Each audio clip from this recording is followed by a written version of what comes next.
सत्य का मार्ग। समय सर्वशक्तिशाली है, परंतु सत्य उससे भी अधिक बलवान। हम सब कभी ना कभी, कहीं ना कहीं, किसी न किसी भय से सत्य को छुपाने का प्रयास करते हैं, और यही कहीं ना कहीं सबसे बड़ा अधर्म हो जाता है। जिस प्रकार ज्वालामुखी अंततः भूमि का बंधन तोड़कर बाहर आ जाता है, उसी प्रकार सत्य भी एक दिन सामने आ ही जाता है, क्योंकि नियति सत्य को समक्ष लाने का मार्ग ढूंढ ही लेती है।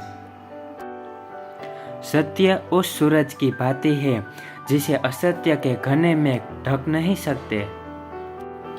नियति नामक वायु असत्य के घने मेघ को हटा के सत्य के सूरज को प्रकाशित कर ही देती है। असत्य रूपी अधर्म पर सत्य रूपी धर्म की विजय निश्चित है।